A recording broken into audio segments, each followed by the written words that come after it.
ایک مومن کا اپنے دین سے اپنے مذہب سے کیسا رابطہ اور رشتہ ہونا چاہیے. یہاں پر کوئی لمبی چوڑی بات کرنے کی بجائے میں ایک بات عرض کروں. حضرت عبداللہ ابن حذافہ رضی اللہ تعالی عنہ یہ میرے رسول صلی اللہ علیہ وسلم کے صحابی ہیں. عبداللہ ابن حذافہ سیدنا فاروق اعظم کا دور ہے. رومیوں سے جنگ ہوتی ہے اور اس جنگ کے اندر کچھ صحابی پکڑ لیے جاتے ہیں. میرے نوجوان بہت غور سے سنیں.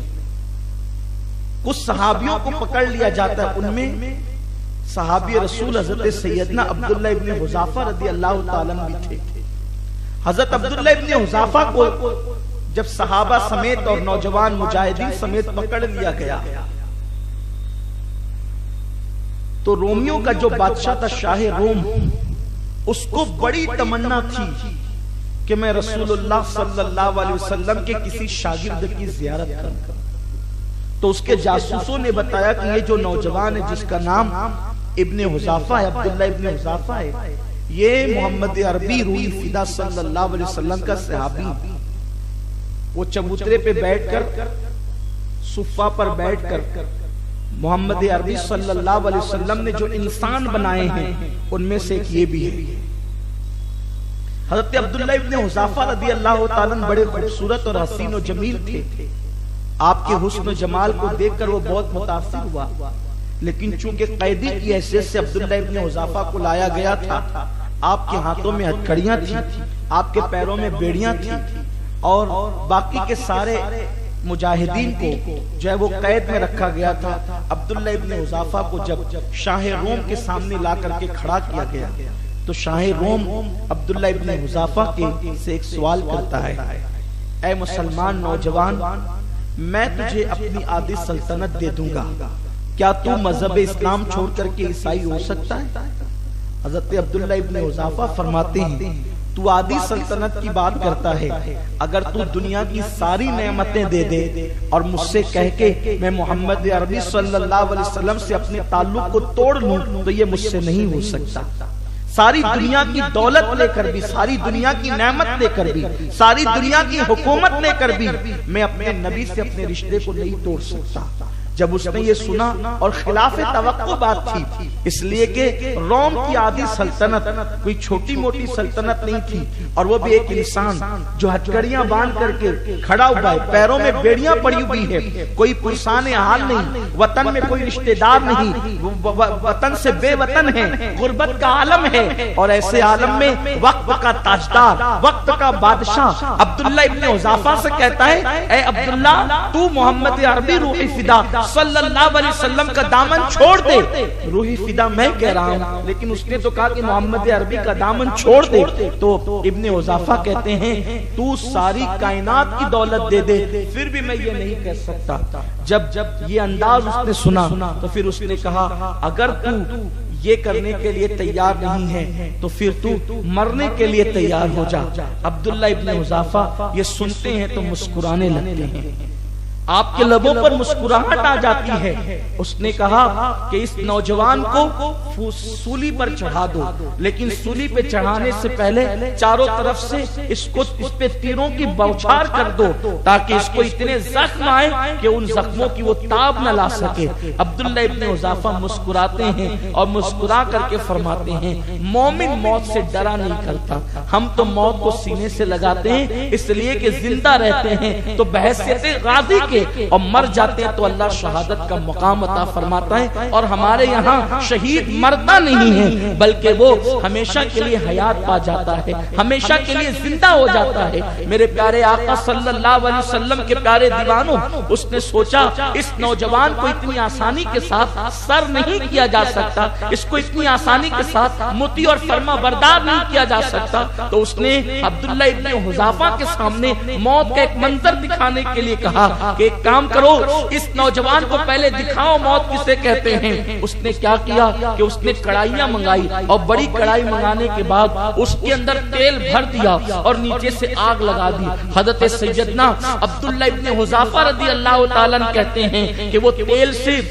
کڑ کڑ کی آواز اٹھنے لگی، اور وہ تیل جب انتہائی گرم ہو گیا تو ایک مجاہد کو لایا گیا اور لانے کے بعد جو ہے اس کو بھی یہی کہا گیا کہ کیا تو اسلام چھوڑنے کے لیے تیار ہے؟ اس نے کہا جان تو دے دوں گا مگر اسلام نہیں چھوڑوں گا. یعنی یہ فکر صرف عبداللہ ابن حذافہ کی نہیں تھی بلکہ یہ فکر ہر مسلمان فکر تھی کہ جان اگر چلی جائے ہم جان دے دیں گے مگر مذہب سے اپنا رشتہ نہیں توڑ سکتے. میرے پیارے آقا علیہ السلام کے پیارے دیوانوں، ان لوگوں کو کوئی سر نہیں کر سکتا تھا، ان لوگوں کو کوئی زیر نہیں کر سکتا تھا، ان لوگوں کو کوئی غلام نہیں بنا سکتا تھا. وہ مسلمان جو جان دے کر بھی اپنے نبی سے اپنے رشتے کو توڑنا تو دور کی بات، اپنے رشتے کو کمزور کرنا بھی گوارا نہیں کر سکتا تھا. موت کی نظروں میں، موت کی آنکھوں میں آنکھیں ڈال کر کے جو سب کچھ لٹا کر بھی محمد عربی کے دامن کو نہیں چھوڑ سکتے تھے. آج اس قوم کے جوانوں کا حال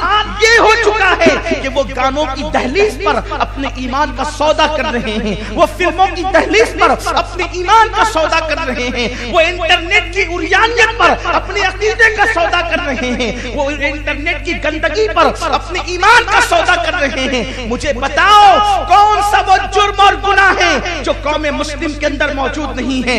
ہندوستان کی سرزمین پر اپنی تباہی کا رونا رونے والوں، ظلم اور زیادتی کے شکوے کرنے والوں، ہماری راتوں کو بھی تو دیکھو، ہمارے دن کو بھی تو دیکھو، اپنی صبح کو بھی تو دیکھو، اپنی راتوں کو بھی تو دیکھو، اپنی عید کو بھی تو دیکھو، اپنی شب برات اور شب قدر کو بھی تو دیکھو.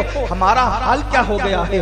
مسلمان اللہ اکبر عبادت کے وقت بھی موبائل لے کر کے بیٹھتا ہے. میرے پیارے آقا علیہ السلام کے پیارے دیوانوں، اور موبائل میں کون کیا دیکھتا ہے یہ میں نہیں کہتا، آپ اچھی طریقے سے جانتے ہیں. ہر انسان کو پتا ہے کوئی غزل سن رہا ہے عورت کی آواز کے اندر، کوئی گانے سن رہا ہے عورت کی آواز کے اندر، کوئی مشاعروں میں پڑا ہوا ہے اللہ اکبر شاعر اور شاعرات کے اندر ڈوبا ہوا ہے.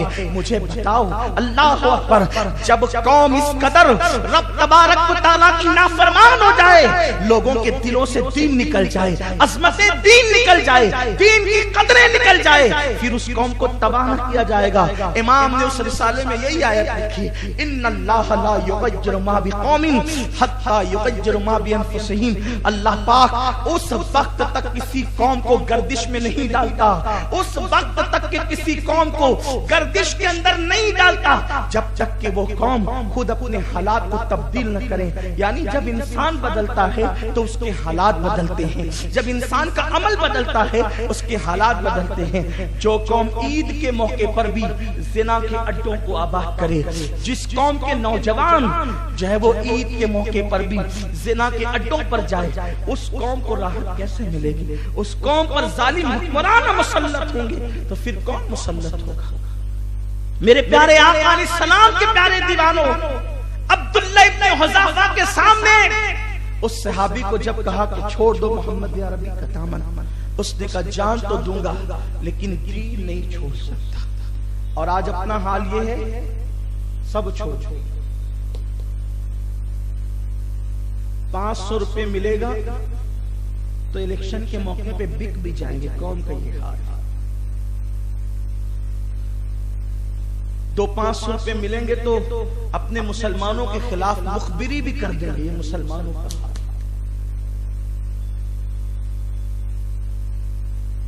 جو قوم اتنی بے غیرت ہو جائے کہ 100-200 روپے پہ بک جائے، اس قوم کے حالات کون بدلے؟ مسلمان کتنا قیمتی ہے. ان اللہ اشتری من المؤمنین انفسهم واموالهم بان لهم الجنہ. اللہ نے تمہاری جان اور تمہارے مالوں کو جنت کے بدلے خرید. کتنا قیمتی تھا مسلمان، کتنا ہلکا ہو. فکر تبدیل ہو گئی. اب تقریریں بھی صرف سننے کی رہ گئی، کتابیں بھی صرف پڑھنے کی رہ گئی. دین پہ عمل کون کرتا؟ سننے کے لیے آ جاتے اتنا ہی احسان ہے، ورنہ عمل کرنے کے لیے سنتا کون ہے؟ کتنے لوگ اپنی زندگی کو بدلتے ہیں، کتنے لوگ زندگی کو تبدیل کرتے ہیں، کتنے لوگ ہیں جو نمازوں کی طرف آتے ہیں، کتنے لوگ ہیں جو گناہوں سے رشتہ توڑتے ہیں. جنہیں سچا اور کامل مسلمان کہتے تھے وہ تو قبروں میں سو گئے. اب چراغ دل جلا کر ہو سکے تو ڈھونڈ لو. کہاں ملتے ہیں وہ مسلمان جنہوں نے جانے دی مگر ایمان نہیں دیا، جنہوں نے جانے دی مگر مذہب کا سودا نہیں کیا۔ عبداللہ ابن حذافہ کے سامنے جب اس مسلمان نے یہ بات شاہ روم کو کہی تو اس نے حکم دیا کہ اس کو جلتے ہوئے تیل کے اندر ڈال دو۔ عبداللہ ابن حذافہ کہتے ہیں میرے سامنے میرے اس مسلمان بھائی کو ڈال دیا، میں آنکھوں کی کنکھیوں سے دیکھ رہا تھا کہ چند سیکنڈ نہیں گزرے تھے کہ اس کی ہڈیاں تیل کے اوپر کڑائی میں تیرنے لگی اور اس کا گوشت ہڈیوں سے چھوٹ گیا۔ یہ حالت عبداللہ ابن حذافہ کہتے ہیں یہ منظر میں نے دیکھا۔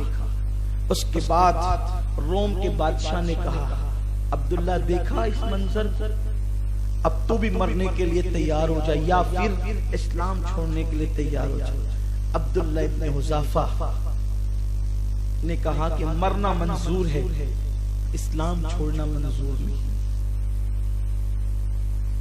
میری قوم سے تو اسلام چھڑانا لوگوں کو آسان لگتا، آج تو لوگ لڑکیوں سے افیئر کر کے دین چھوڑ دیتے، ایک لڑکی کی خاطر لوگ دین چھوڑ، کسی لڑکی کی خاطر کوئی کافر بن رہا ہے، کوئی بدعقیدہ بن رہا ہے۔ مسجدوں میں آ کے کہیں گے کہ گستاخ رسول کے ساتھ اٹھنا بیٹھنا حرام ہے، اور جب شادیوں کی بات آئے گی تو انہی سے رشتہ داریاں بھی ہوں گی۔ جو نبی کی بے ادبی کرے اب اس کا نکاح دنیا میں کسی سے ہو ہی نہیں سکتا۔ نبی کا گستاخ مرتد ہے، مرتد، اور مرتد کا نکاح کسی کے ساتھ نہیں ہو سکتا۔ اور یہ بیچارے رشتہ داریاں جوڑے۔ امام احمد رضا نے پوری زندگی یہی درس دیا، دشمن احمد بشدت، دونوں طرف کے کافروں کو کہا، آپ نے کسی کو نہیں، کافر بہرحال کافر ہے، اور کفر اور ایمان کے بیچ میں پھر کوئی راستہ نہیں ہے۔ ان لوگوں کا سلام بارگاہ رسالت میں کیسے قبول ہوگا؟ ان کے میلاد کے نعرے بارگاہ رسالت میں کیسے قبول ہوں گے؟ ان کی نیازیں بارگاہ غوثیت میں کیسے قبول ہوگی؟ جو 11ویں میں سنی بنتے ہیں اور رشتہ داریوں میں بدعقیدوں سے تعلق جوڑتے ہیں۔ یہ فکر رضا بھی امام اہل سنت نے فرمایا اس شخص سے تن کا توڑ تعلق کو ختم کر دو اگر اس کو رسول اللہ کا ادنا سا گستاخ بھی دیکھو، اور اس کو اس طریقے سے نکال کے پھینک دو جس طریقے سے دودھ سے مکھی نکال کے پھینکی جاتی ہے۔ یہ فکر امام احمد رضا تھی، وہ یوں گھر کی فکر نہیں تھی، وہ فکر قرآن کی فکر تھی، وہ فکر قرآن تھی جو امام اہل سنت نے فکر کو عام کیا۔ لا تجد قوما یؤمنون باللہ والیوم الآخر یعدون من حاد اللہ ورسولہ ولو كانوا آباءهم او ابناءهم او اخوانهم او عشیرتهم اولئک کتب فی قلوبهم الایمان وأیدهم بروح منہ۔ امام اہل سنت نے اس پیغام کو عام کیا ہے، لیکن بات کرنے والے تو بہت ہیں، عمل کرنے والے لا، عمل کرنے والے کہاں ہیں؟ یہ مقام عشق ہے، عشق کی منزل اتنی آسان نہیں ہے۔ نمازی بننا آسان ہے، روزے دار بننا آسان ہے، حاجی غازی بننا آسان ہے، بلکہ میں تو کہتا ہوں سب بننا آسان ہے، عاشق بننا بڑا مشکل ہے۔